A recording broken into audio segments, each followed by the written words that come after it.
नमस्कार, welcome to नित्य exam pointer. आज का हमारा टॉपिक है जो बाइडेन चुने गए अमेरिका के 46वें राष्ट्रपति। तो जो बाइडेन के बारे में देखेंगे हम, थोड़ा सा जो बाइडेन की बायोग्राफी देखेंगे और थोड़ा सा कमला हैरिस जो कि उपराष्ट्रपति चुनी गई हैं उनके बारे में थोड़ा सा हम लोग देखेंगे और थोड़ा सा डोनाल्ड ट्रंप के बारे में देखेंगे। और ये जो बाइडेन के राष्ट्रपति चुने जाने पर हमारे देश के पीएम साहब ने क्या ट्वीट किया है उस बारे में भी थोड़ा सा हम लोग इस वीडियो में देखेंगे। तो वीडियो को लास्ट तक जरूर देखिएगा दोस्तों। भारत अमेरिका संबंध कैसा रहेगा इस बारे में भी लास्ट में ज़रूर थोड़ा सा बात किया जाएगा। तो CNN की रिपोर्ट के अनुसार दोस्तों, पेंसिल्वेनिया राज्य में जीत दर्ज करने के बाद 77 वर्षीय पूर्व उपराष्ट्रपति बाइडेन अमेरिका के 46वें राष्ट्रपति होंगे। 77 वर्षीय, तो ये आपको ध्यान में रखना है कि ये सबसे ज़्यादा उम्र के जो है प्रेसिडेंट होंगे। और ये पूर्व उपराष्ट्रपति थे जब बराक ओबामा राष्ट्रपति थे, उस समय ये उपराष्ट्रपति हुआ करते थे अमेरिका के। तो 46वें राष्ट्रपति होंगे, ये आपको ध्यान में रखना है। अमेरिका के राष्ट्रपति चुनाव में डेमोक्रेटिक पार्टी के नेता, अभी आपको ये भी ध्यान में रखना है किस पार्टी के हैं, तो ये डेमोक्रेटिक पार्टी के हैं। 7 नवंबर 2020 को अमेरिकी राष्ट्रपति डोनाल्ड ट्रंप को कड़े मुकाबले में हरा दिया है। ट्रंप को हरा करके व्हाइट हाउस में जगह पाने वाले बाइडेन अमेरिकी इतिहास में अब तक के सबसे उम्र दराज राष्ट्रपति होंगे। ये वेरी इंपॉर्टेंट पॉइंट है। प्रधानमंत्री नरेंद्र मोदी ने बाइडेन की जीत पर उन्हें दोस्तों ट्वीट करके बधाई दी है। CNN की रिपोर्ट के अनुसार दोस्तों, पेंसिल्वेनिया राज्य में जीत दर्ज करने के बाद 77 वर्षीय पूर्व उपराष्ट्रपति बाइडेन अमेरिका के 46वें राष्ट्रपति होंगे। इस राज्य में जीत के बाद अब बाइडेन को कुल मिलाकर के 270 से अधिक इलेक्टोरल कॉलेज वोट जो है मिल गए हैं, जो कि जीत के लिए जरूरी थे। पेंसिल्वेनिया के 20 इलेक्टोरल वोटों के साथ बाइडेन के पास अब कुल मिलाकर के 273 इलेक्टोरल वोट हो गए हैं। कितने? 273। जीत के लिए 270 चाहिए होता है। अब देखेंगे प्रधानमंत्री मोदी की ट्वीट। तो प्रधानमंत्री मोदी ने 7 नवंबर 2020 को अमेरिकी राष्ट्रपति चुनाव में जीत दर्ज करने के लिए डेमोक्रेटिक पार्टी के नेता जो बाइडेन को बधाई दी है। और उन्होंने अमेरिकी उपराष्ट्रपति कार्यकाल के दौरान भारत अमेरिकी संबंधों को मजबूती प्रदान करने में उनके योगदान का भी जिक्र किया। तो जब बराक ओबामा राष्ट्रपति थे तो ये उपराष्ट्रपति थे, उस समय भी मोदी जी भी जो जाते थे तो इनसे मुलाकात जरूर होती थी। तो उसी समय के संबंधों को जो है उन्होंने फिर से याद दिलाया है और यहाँ पर जिक्र भी किया है। तो प्रधानमंत्री मोदी ने अपने ट्वीट में अमेरिका की उपराष्ट्रपति चुनी गई हैं कमला हैरिस, उनको भी जीत की बधाई दी है। उनकी जीत को भारतीय अमेरिकियों के लिए गर्व का विषय बताया है, क्योंकि कमला हैरिस दोस्तों मूल रूप से क्या हैं, वो भारतीय मूल की हैं। इसलिए जो है भारतीय अमेरिकियों के लिए गर्व का विषय भी प्रधानमंत्री मोदी ने बताया है। अब हम लोग देखते हैं अमेरिका में उपराष्ट्रपति का पद।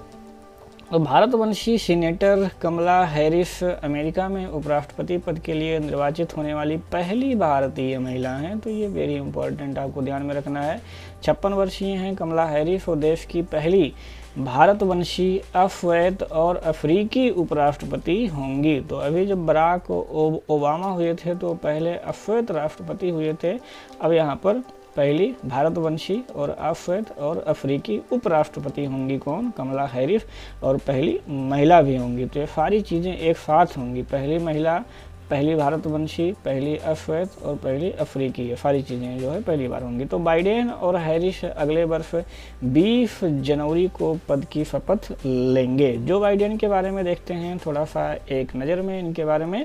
तो जो बाइडेन का जो पूरा नाम है वो है जोसेफ रॉबर्ट बाइडेन जूनियर, उनका ये पूरा नाम है। उनका जन्म हुआ था 20 नवंबर 1942 को पेंसिल्वेनिया राज्य के स्क्रैंटन में हुआ था। उनके पिता जो थे दोस्तों वो कैथोलिक आयरिश मूल के थे, जिनका नाम था जोसेफ रॉबर्ट बाइडेन। उनकी माता का नाम था दोस्तों Catherine Eugene fin नेगन।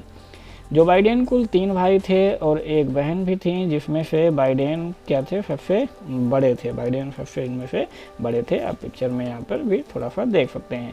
Democratic party की तरफ से राष्ट्रपति पद का उम्मीदवार बनने से पहले बाइडेन पूर्व राष्ट्रपति बराक ओबामा के कार्यकाल में क्या थे, उपराष्ट्रपति पद पर रह चुके हैं, जो कि आपको पहले बताया ही। वे डेलावेयर के सबसे लंबे समय तक सीनेटर रहे हैं। कहाँ के? डेलावेयर के सबसे लंबे समय तक। जो बाइडेन दोस्तों 1972 में डेलावेयर से डेमोक्रेटिक पार्टी की तरफ से पहली बार सीनेटर चुने गए और यहीं से उनके राजनीतिक करियर का क्या हुआ, आगाज हुआ। इस चुनाव में उन्होंने रिपब्लिकन पार्टी के दिग्गज नेता जेम्स कालेब बोग्स को हराया था।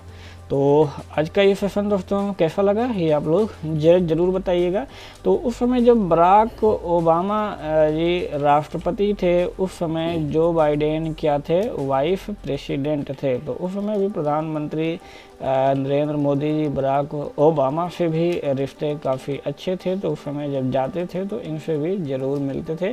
और उस समय भी भारत और यूएस संबंधों के बारे में जो बाइडेन का जो है काफ़ी जो है अच्छा योगदान रहा है दोस्तों। तो आशा यही की जा सकती है कि जो बाइडेन का अगला आने वाला जो 4 साल का कार्यकाल होगा वो भारत के लिए भी बेहतर होगा, भारत के लिए भी वो बेहतर ज़रूर होगा। क्योंकि इस समय जो मामले चल रहे हैं, मामला सबसे ज़्यादा चीन का है और सबसे ज़्यादा जो है व्यापार को लेकर के है। तो इन दोनों मामलों में जहाँ तक होता है कि यूएस का राष्ट्रपति कोई भी बन जाए, लेकिन वहाँ की जो मूल एक कुल मिला करके हम लोग बोलते हैं रूट या जो बेसिक वहाँ पे रूल होता है फॉरेन कि वो लगभग क्या होते हैं, सेम होते हैं, वो बहुत चेंजिंग नहीं आती है। तो जाहिर सी बात है इनका संबंध उपराष्ट्रपति जब थे तब भी ठीक ठाक था, वो आगे भी ये अच्छा ज़रूर रहेगा। प्रधानमंत्री मोदी जी जल्द ही जब वो शपथ लेंगे, राष्ट्रपति बन जाएंगे, तो उनसे मिलने ज़रूर जाएंगे दोस्तों। तो कैसा लगा ये सेशन आप लोग लाइक करके कमेंट करके ज़रूर बताइएगा दोस्तों। और अगला जो एक वीडियो होगा वो जल्द ही आप लोगों को मिलेगा। तो थैंक्स फॉर वॉचिंग। जय हिंद, जय भारत।